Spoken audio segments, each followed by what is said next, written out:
Bom dia, bom dia, bom dia. 9 horas em ponto, acho que está um bom horário hoje para a gente começar a conversar nessa terça-feira de sol gostoso aqui em São Paulo. Então, hoje eu queria conversar com vocês sobre caminhadas, caminhos sagrados, caminhos que se vai fazendo ao longo da nossa vida, por certos lugares, e que as gerações seguintes repetem os mesmos caminhar, o nosso caminhar vai precisar dos mesmos passos que nós pisamos. Então, eu gostaria de falar muito sobre isso hoje, muito, razoável, que dá para a gente conversar. Então, eu estava pensando assim que ultimamente, a gente tem falado muito de postado os livros que eu escrevi, falado sobre os livros do Lauro, meu irmão, que essa semana faria aniversário, dia 21, que foi assassinado por bandidos no combate às drogas, ele era delegado de polícia. Então, ele falou sobre o Sumpanã, que foi um dos maiores caminhantes da América Latina, né? Sumpanã, o Sumé, que fez o caminho de Sumé, que até hoje se fala sobre esse caminho de Sumé. Tem filmes, tem documentários, tem livros, tem muita literatura a respeito desse caminho maravilhoso que foi feito. São vários caminhos, né? São caminhos que vêm desde a América do Norte, desde a Argentina, da Amazonas, e que se unem aqui em São Paulo. Então, aqui em São Paulo, eles fazem um ponto de encontro, uma grande praça de encontro, e aí eles... O que aconteceu? Conta a história. Por que surgiu esse caminho Sumé? Então, esse caminho surgiu devido a uma profecia. Então, um pajé, não se sabe que pajé, vários pajés profetizaram em vários lugares da América Latina que o mundo ia mudar. Ia ter uma mudança, eu acredito que foi entre a era de Áries e a era de Peixes. E que o mundo ia mudar, ia acabar aquele mundo que eles conheciam e ia acabar. E que ia haver uma grande transformação geográfica no planeta. E eles, como toda profecia apocalíptica, eles ficaram apavorados, eles disse que uma nova raça ia surgir, que é a raça de pessoas muito selvagens, eles se apavoraram. Aí começaram a sair caminhando, porque eles tinham um lugar certo para pôr como fim. Então, eles saíram, uma parte saiu caminhando lá da América do Norte, outra parte saiu caminhando lá da Argentina, outra parte do centro do Manaus, vários pontos, e foram se engrossando, se caminhando. Ao longo desse caminho, alguns desistiam, e começaram, esses que desistiram, que era a sobra da sobra da sobra, formaram as aldeias do Tupi-Guarani. Então, aí vieram, até chegar em São Paulo, aqui em São Paulo. Isso 500 anos antes do Brasil ser conhecido por Cabral, tá? Mais ou menos 500 anos ou mais. Aí eles chegaram, esses caminhos, que eles comeram muita gente, ficam marcados esses caminhos marcaram, porque já eram caminhos que eles usavam, que os tupinambás usavam para ir para outros lugares da América Latina, para falar com os incas, para falar com outros reis e outros grupos de outros países, né? Mas de outras tribos. Então, eram caminhos já usados, então, caminhos marcados. Tá? Aí chegaram aqui, o que seria futuramente São Paulo, e desceram a Serra do Ar. Esse caminho, chamado caminho, ali tem um livro, por favor, você pega o livro de Sumé. Esse caminho, ele chama-se Caminho da Terra Sem Mares.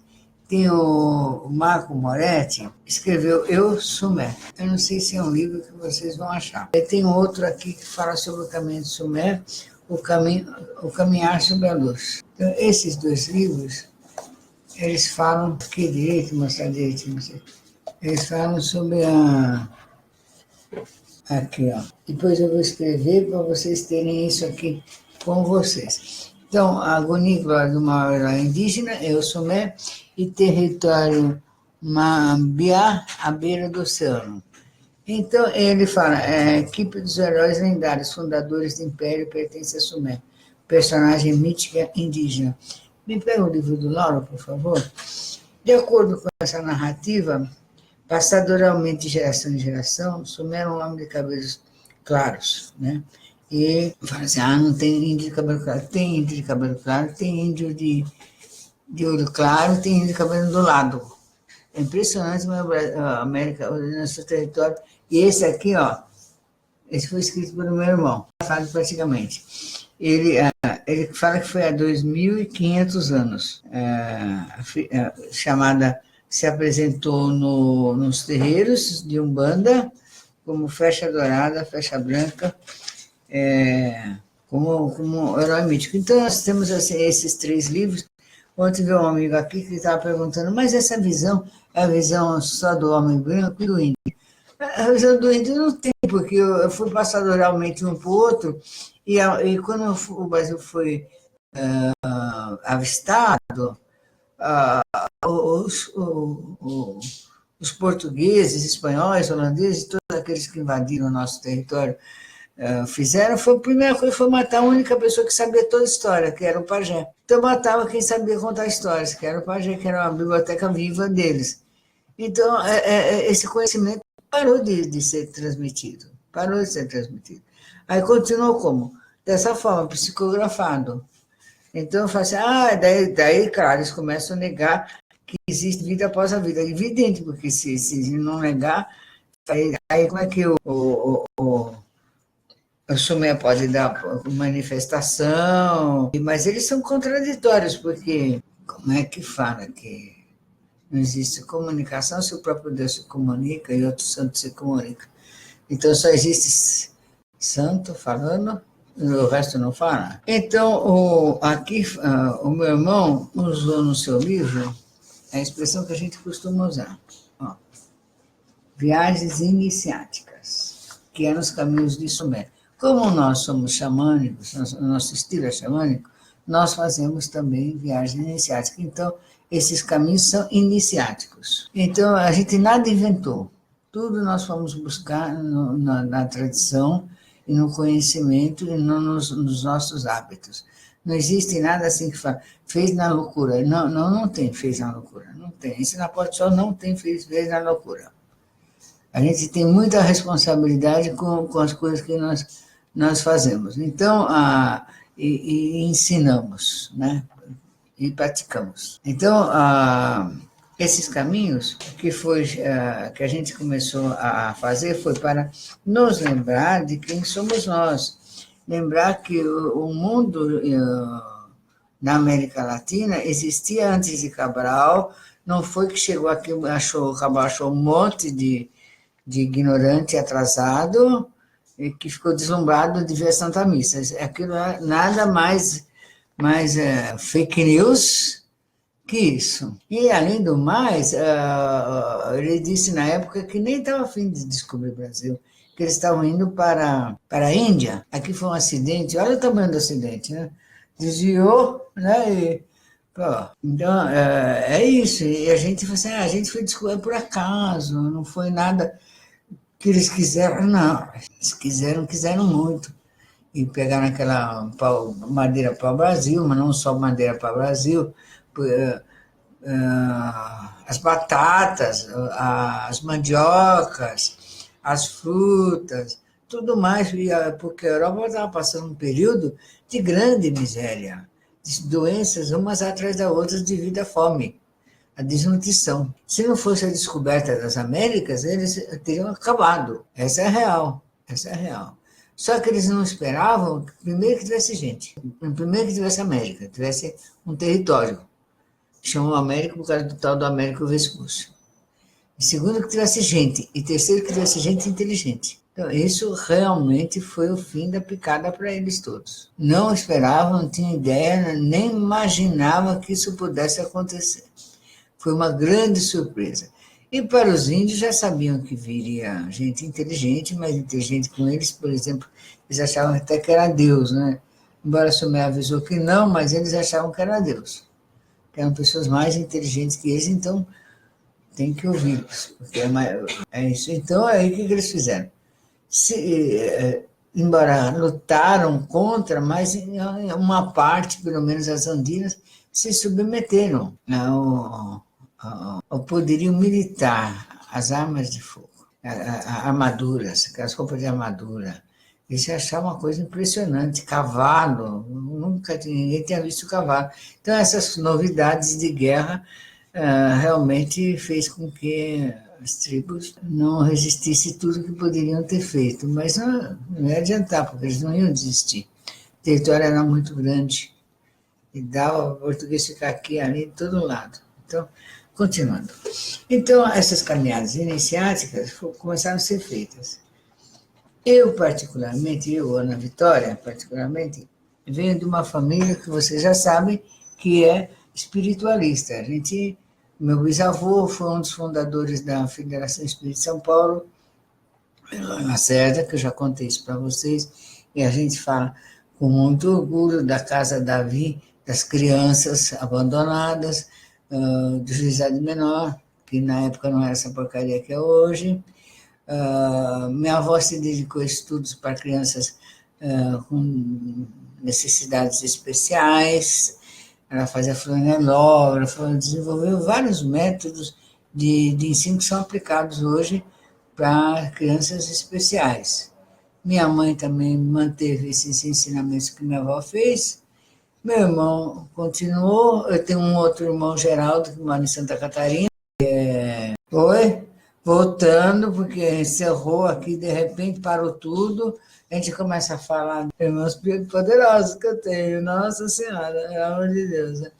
Então, continuando a falar, falei dos meus irmãos. Então, nossa família sempre foi espiritualista. A gente usava, até 70 anos, então a gente usava há 70 anos exatamente, já usava homeopatia. Minha avó nos tratava com homeopatia, minha avó e minha mãe. A gente já ia num centro de mesa branca, que era o máximo da coisa moderna, espiritual que tinha na época, eram os centros espíritas de mesa branca, que não faziam efeitos paranormais, então eram mais de conexão espiritual e de estudo. Esses eram os cabeças avançados da época, e a gente participava disso. Então, continuando a falar, eu queria que vocês avisassem os outros que estavam na outra sala que foi encerrada inesperadamente, e a gente abriu outra, avisar que nós já estamos na nova sala aqui. Então, então todas essas sedentes, sempre nós gostamos muito de fogueira natural, de caminhar, que é uma espécie de meditação ativa. Caminhar é uma meditação, um ato de meditação ativo. Então, a gente sempre gostou disso. Eu sempre fiz caminhada com índios, com ou sem Porta do Sol. Isso nunca dependeu de ter Porta do Sol, gente. Nem sequer de ayahuasca. A gente já fazia isso porque fazia. O Lauro, meu irmão mais novo, também fazia. Eu falo mais novo porque nós temos 15 anos de diferença de idade, tá? O Geraldo, nossa, o que o Geraldo andou, eu com os meus filhos fizemos acampamento por esse Brasil quase inteiro, para cá, para lá, andando, e vai, e volta, e desce, e sobe, e vai. Então, andamos muito, por prazer absoluto de estar junto com a natureza e conhecer pessoas, porque nessas caminhadas você acaba conhecendo não só caminhos, não só árvores, mas pessoas. Faz bem para a cabeça, faz bem para a alma. Então, fiz esses caminhos sozinha, fiz com índio, fiz com amigo, fiz com filho, de várias maneiras. E, naturalmente, quando nós começamos a fazer a Porta do Sol, a gente pensou nas caminhadas. Mas não fizemos isso assim de cara, assim, de pronto. A gente foi fazer isso, acho que uns 5, 6 anos, depois já de estar estabelecida a Porta do Sol quanto grupo, quando nós fomos para Minas Gerais. A gente ganhou um terreno lá em Minas Gerais, então a gente fez uma fornalha lá e a gente acampava lá para fazer uns feitios. Era muito legal, eu gostava muito legal, a gente agradece muito às pessoas que doaram, né, e no período que elas doaram. Então, nesse período de Minas Gerais, se aproximou de nós um casal que eles eram guias de caminhada. Não que não houvesse outros guias, mas quem se apresentou foram eles. Daí eles falaram assim, olha, tem um caminho aqui que vai para o Morro da Janela. A gente queria levar as pessoas para lá. Pode? Eu falei, pode. Então, hoje eu convidei eles para vir falar com a gente sobre as caminhadas. Foi assim que começou as caminhadas na Porta do Sol, até que evoluiu para a caminhada para a Terra Sem Mares, que são caminhadas iniciáticas. Então, eu queria aqui a Gisele. Bom dia. Acho que o Luciano. Bom dia. Bom dia. Fica mais próximo um pouquinho, para eles poderem ver vocês. É isso. Então, eu vou começar. Como é que foi que vocês chegaram assim, a pensar nessa caminhada, da primeira caminhada lá em Minas Gerais, no Morro da Janela, que é perto lá de São Tomé das Letras, inclusive. Caminho ali de São Tomé. Caminho de São Tomé. Foi algo assim... Aliás, deixa eu comentar uma coisa. Esse caminho de São Tomé, você sabe que tem um túnel lá perto, né? Que vai parar onde? Lá em Cusco. Lá em Minas. É um túnel que está fechado pelo governo, ele existe. Vai que um dia nós entramos nesse túnel. Certo, vai. Foi uma oportunidade, eu entendo assim, de ter ido até Minas. Foi o nosso segundo ou terceiro trabalho da Porta do Sol. E quando nós chegamos ali em Lavras, eu me deparei com aquela serra. Minas tem... Eu estou um pouquinho baixo aqui.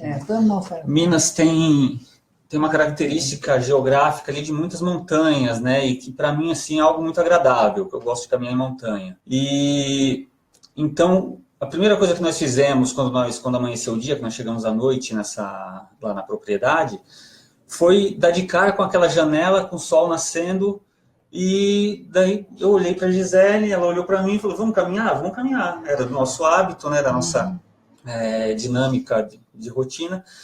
E daí a gente subiu a Serra da Janela. Pega uma manchete, acho que é mais fácil. E daí... A gente está tentando falar e se acomodar aqui, que senão ele fica muito mal instalado para poder falar com você. Pronto, melhorou, ficou mais alto. Agora sim, agora estamos todos aqui. E daí nós fomos caminhar na Serra da Janela sem nenhuma expectativa, somente por conhecer o lugar, né? Por uma vontade assim, de andar e ver onde que aquele horizonte poderia dar. E foi então que nós soubemos, nesse dia mesmo, que você tinha uma ideia de fazer novamente a Terra Sem Males, só que como uma maneira de instrução dentro da Porta do Sol. Sim. E então, quando essa informação chegou até nós, a gente rapidamente se colocou à disposição, né, Gisele, nós nos colocamos à disposição e marcamos um dia para poder conversar com você, para saber melhor do que se tratava essa ideia e o que é que você queria. Mas aí vocês fizeram essa caminhada? Fizemos, dentro da Quantas vezes foi feita lá no Morro da Janela? Várias vezes, Ana, tanto que nós... Todas as vezes que nós fomos fazer feitio, isso. Implantação, feitio, lá a gente tinha caminhada. Então, todas as vezes que a Porta do das Sol... tochas, né? Começou lá Foi também. A primeira vez foi lá, tanto que... Que ano, mais ou menos? 2008. 2008. Então, nós estamos em 2018, então faz 10 anos que isso aconteceu. Isso eu estou falando porque é bom a gente resgatar essas datas, né? Para as pessoas não acharem que a gente começou a fazer isso ontem e que não sabe nada, né? Que a gente caiu de paraquedas e não foi. Não foi de paraquedas foi algo mesmo, né? Foi muito bem pensado, inclusive, foi muito bem elaborado, ao ponto de nós traçarmos o caminho. Temos fotos, tem então, tudo. depois publica algumas fotos publica. nessa página para as pessoas verem, né? Tá. E põe a data delas, tá? A gente se organizou ao ponto de de construir um totem de pedras, com as pedras ali do ponto mais alto da Serra da Janela, e colocamos um caderno onde as pessoas que faziam a caminhada conosco assinavam esse caderno. Tá lá. Tá lá. Tá lá. A gente não retirou. Não retiramos. Tá lá. Se alguém um dia passar e encontrar esse caderno, vai ver. Vai assinar, tá lá empacotadinho. E foi uma maneira que nós pensamos de guardar o registro, como tem em vários outros lugares aí pelo mundo, né? Quem caminha, quem sobe montanha, sabe que existe essa dinâmica, às vezes com uma caixa de metal, que as pessoas põem lá um caderno protegido e uma caneta para quem vai, para o expedicionário que vai, poder deixar seu registro, né? Dizer que ele passou por ali. E era muito legal, porque quando você chegava lá em cima, vocês acendiam as tochas, né? Aí vinha descendo, parecia uma serpente de fogo descendo aquela montanha. E a gente do feitio, a gente também estava num outro ponto alto, na fornada, a gente via você chegando. A gente soltava fogo, você soltava fogo, aí se comunicava através de fogo. Quem participou tem uma grande e boa lembrança a respeito disso, né? Exato. Então nós fazíamos foi tudo mais ou menos no mesmo período, assim, né? E foi um laboratório para a gente chegar no que hoje a gente tem das caminhadas noturnas em Mairink ou no Rio de Janeiro. A gente não tinha feito até então nenhuma caminhada com tocha, então nós começamos a estudar as medidas de segurança, começamos a estudar como que as pessoas poderiam caminhar com tocha, qual o melhor combustível. A região também era uma região, ela é uma região com uma vegetação delicada, que poderia ocorrer incêndio, então a gente foi estudar tudo, toda forma de segurança, para evitar incendiar, para evitar que as pessoas se ferissem, enfim, ver toda forma de segurança mesmo, para que a gente pudesse fazer essa caminhada à noite com os tocheiros, num caminho um tanto pedregoso, e ainda fazer isso com a força da ayahuasca, né? Que foi também quando a Ana colocou... Eles tomavam um pouquinho de coisa pouca, só para fazer uma meditação, tanto na ida como na volta, né? Então a gente fez acho que umas 3, 4 caminhadas dessa lá em Minas. No período que nós ficamos em Minas, todas as vezes que nós fizemos feitio lá, a gente fez a caminhada também. Então a gente aliava a caminhada e depois uma vez de discussão, uma roda de conversas, que era já o prelúdio dos nossos seminários de hoje em dia, né? Foi onde começou essa ideia de feitio ser um centro que aglutinasse pessoas para a gente conversar sobre o esoterismo. Aí depois a gente veio para São Paulo, já os feitios já não eram mais feitos em Minas, nem em Fornalha. A gente começou a fazer aqui em Mairink, né, se não me engano, fazer Mairink. 2011, 2011, quer dizer, 2012, 13, 14, 15, 16, 7 anos. Nós começamos a fazer aqui e aí começamos... Nesse período, a gente fez, no primeiro ano, a gente fez uma caminhada até a Taimares, que era o meu grande sonho levar as pessoas aí, porque eu fiz essa caminhada, realmente é uma coisa que marca a alma da gente, com aquela sensação muito agradável o resto da vida. Eles já tinham feito. Vocês já tinham feito essa caminhada até a Taimares? Já tínhamos feito. Foi, Gisele? Conta disso aí. A gente fez a primeira vez em 2014, essa trilha. E foi muito interessante porque eu e o Lu, um amigo, tem um relato, tem um livro de um caminhante que ele faz um diário. E ele... 2014 não, desculpa, 2004. Isso, 2004. 2004, não 2014. Ele fazia um relato, como se fosse um diário que ele ia relatando as trilhas que ele fez pelo Brasil. E a gente pegou esse trecho do livro e desceu a primeira vez sendo guiado pelo livro. Então ele ia contando. Em determinado lugar, vocês vão achar uma árvore antiga caída. Uma bananeira, que se tirasse a bananeira dali, acabou, né? Mas como eram coisas muito antigas, por exemplo, essa árvore era uma árvore milenária, então que não teria como desfazer. Até hoje tem vestígio dela lá. E a gente fez a primeira vez essa caminhada, em 2004. Daí quando eu falei... E aí, quando você falou, a gente falou, não, a gente faz essa caminhada. Mas daí vocês foram na aldeia indígena, né? Que a gente queria um guia índio, né? E aí... gente, pelo amor de Deus, essa é uma furada muito grande. Conta aí, para da aldeia. Pagaram para os índios, não foi nada de graça. Foi isso no ano de 2008 já. Isso foi, assim, meses depois dessa primeira caminhada na Serra da Janela. Eu entrei em contato com um indígena que eu já conhecia, que eu tinha uma relação por conta da minha profissão de guia, que eu levava... Eu sou guia de ecoturismo, né? Então, eu levava muitos grupos na aldeia como parte de um roteiro que eu desenvolvi, e eu entrei em contato com esse indígena e perguntei, você faz a trilha da Terra Sem Mares? Ele falou, eu faço. Eu falei, você faz mesmo? Faço. Tem um amigo que veio de lá esses dias. Eu lembro vocês falando isso. Aí eu falei, tá legal, então tem um grupo assim assado, a gente quer fazer um estudo, você nos guia por ela? Primeiro foram vocês e alguns membros da Porta do Sol. Daí nós fomos... Para reconhecer a trilha, né? Isso, com esses então, indígenas. Foi assim duas, três pessoas junto com eles para ir junto. Porque, como agora, eles vão fazer outra vez, mas também vão fazer um reconhecimento antes, porque a gente não é responsável por colocar um monte de gente lá na Serra do Mar sem se saber perder lá, né? Exato. Aliás, vocês se perderam com o índio, né? Se perderam com o índio, porque foi o seguinte... Mas teve um detalhe, né? Nesse dia que nós descemos, que a gente foi fazer a vistoria da trilha, eles desceram conosco por um outro caminho, que é um caminho, daria para chamar de um atalho, que é uma descida mais rápida, que eles descem em 3 horas.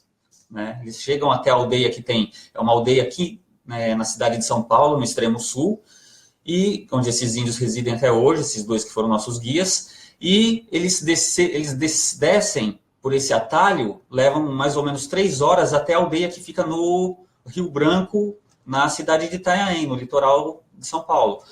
E então eles desceram conosco por esse caminho, e não desceram pela trilha que a gente havia solicitado, que é o caminho tradicional da Terra Sem Males, né? É um trecho desse caminho. E então, quando nós fomos com o grupo da Porta do Sol, nós fomos pelo caminho que eu havia solicitado junto com a Gisele, né, que eles nos levassem. Então, o que aconteceu? Nós fizemos a prévia em um caminho e depois nós descemos por um outro caminho. Oficial. Pelo caminho oficial. Então, o que aconteceu? Quando deu, assim, 6 ou 7 horas de caminhada, já tinha bastante gente exausta, foi...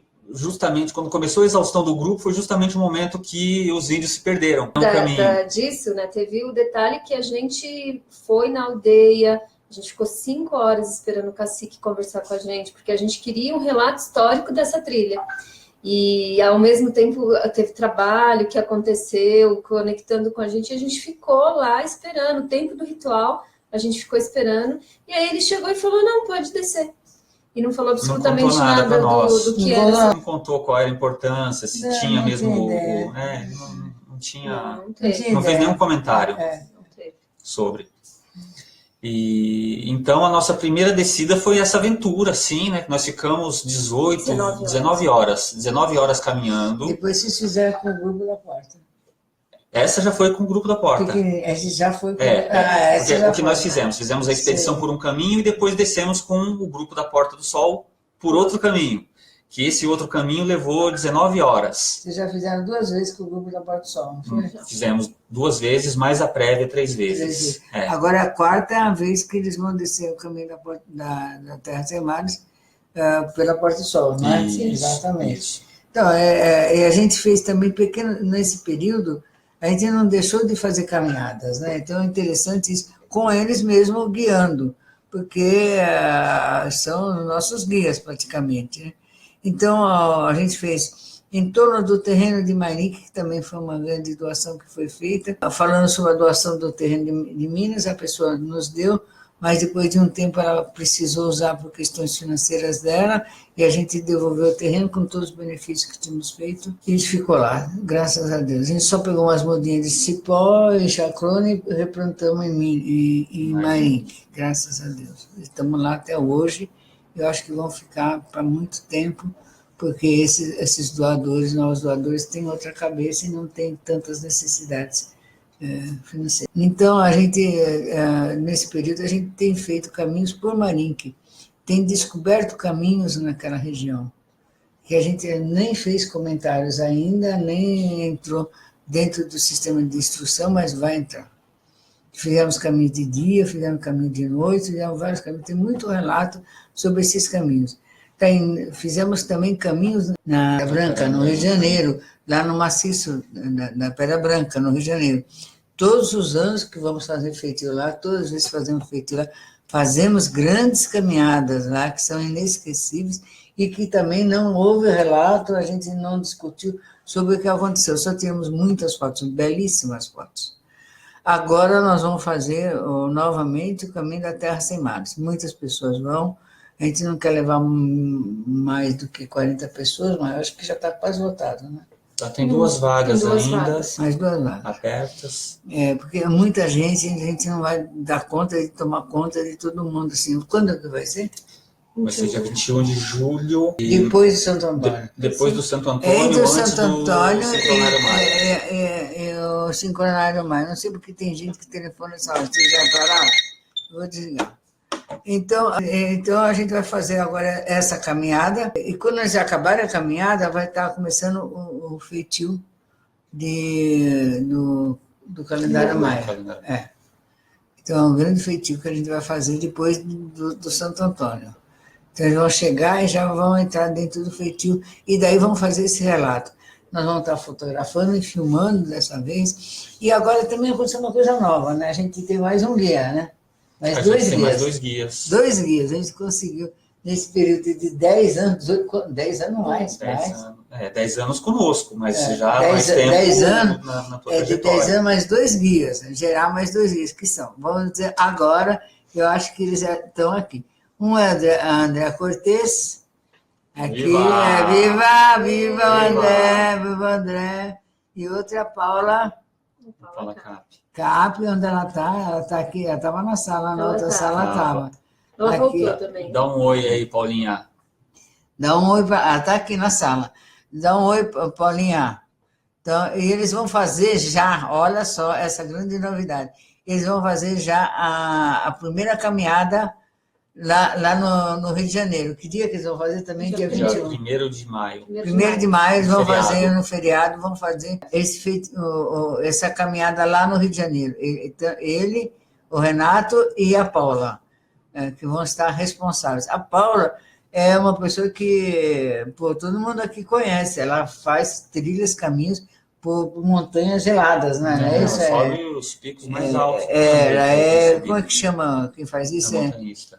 Não, essa não é montanhista, só tem um nome que fala, que escala montanha gelada, nesses picos altos. Mas alpinista? Alpinista. Ela é alpinista. Então, ela faz esses caminhos, já fez assim vários caminhos que vai em nome da... ela chegou. Alta Montanha. Obrigado, Paula. A gente está falando que você e o André vão ser os novos responsáveis pelas caminhadas no Rio de Janeiro também.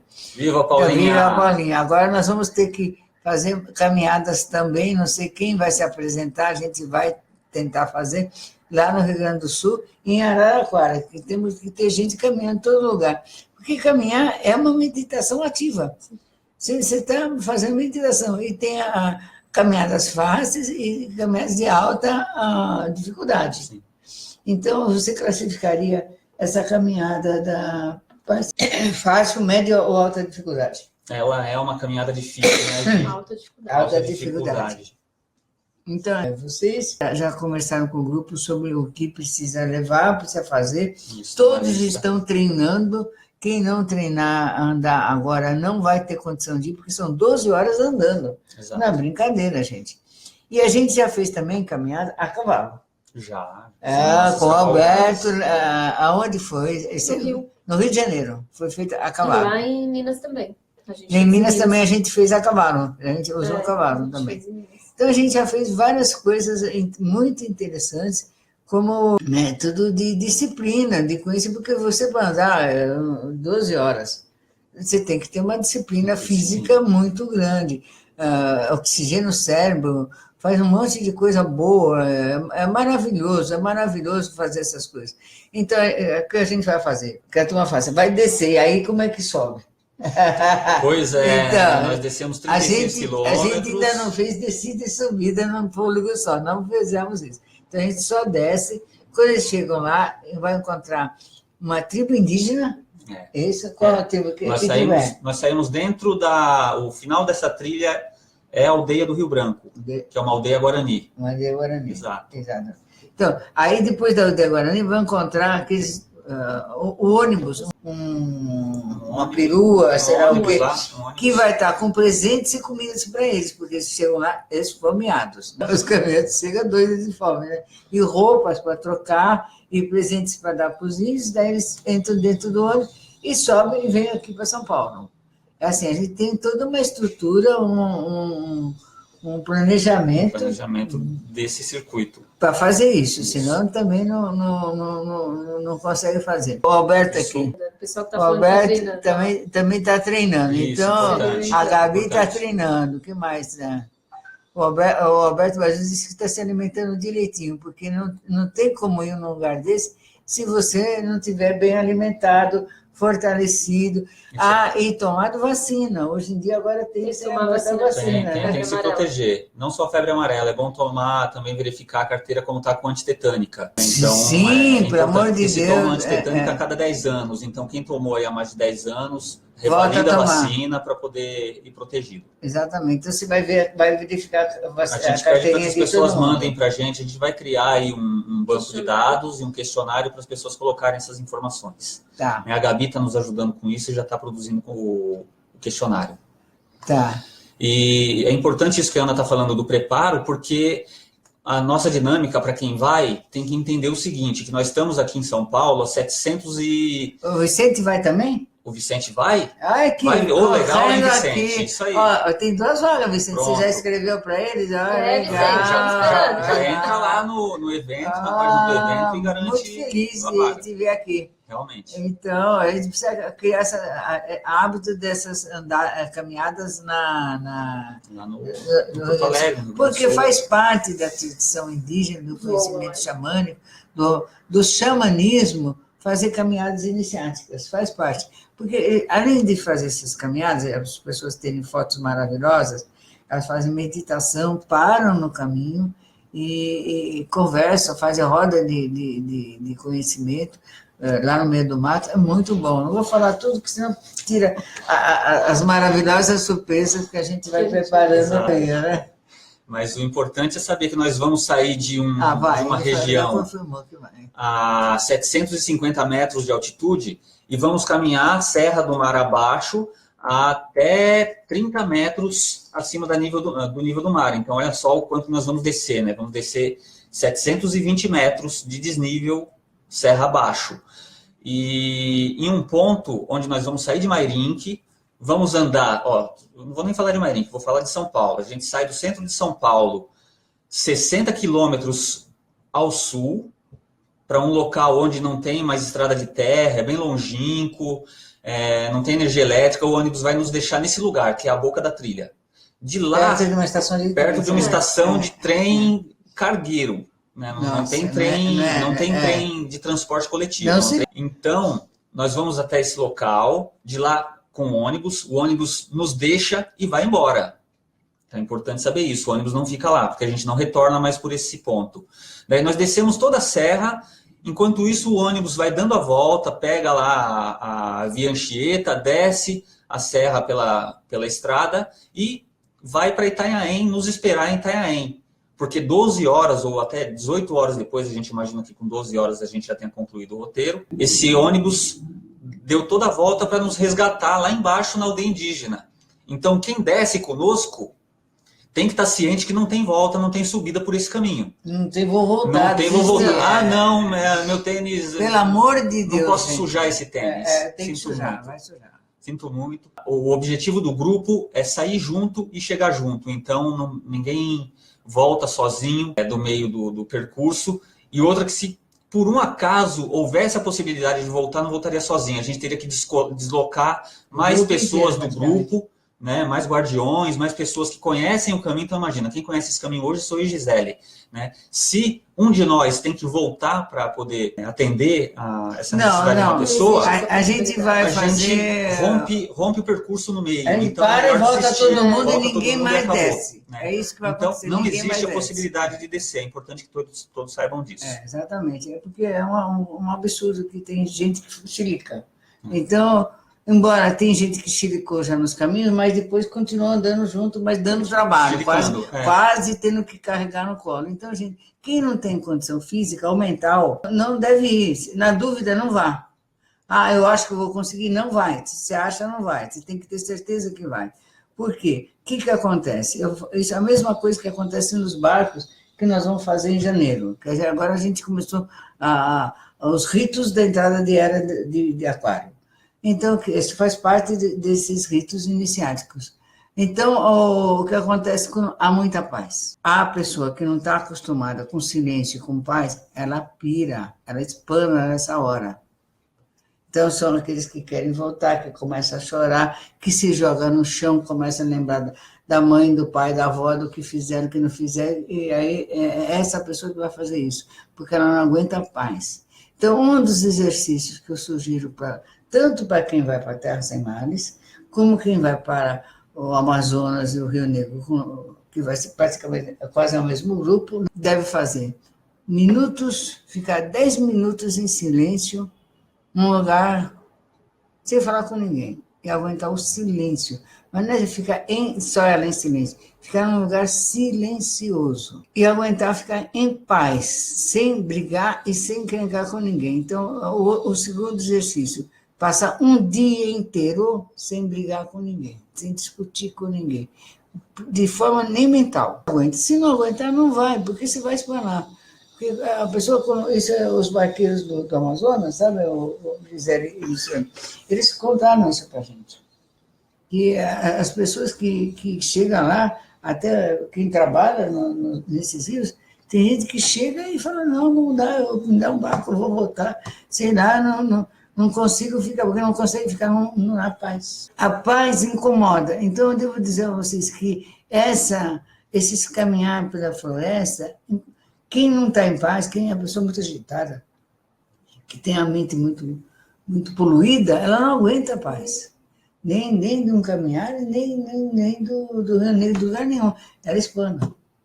Espana legal. Eu estou avisando para vocês já irem fazendo exercício de pacificação mental, acalmando o seu cérebro, porque a pessoa vai espanar, se ela não tiver pacificada um pouco, pelo menos, tá? Então é isso, queridos. Muito obrigado.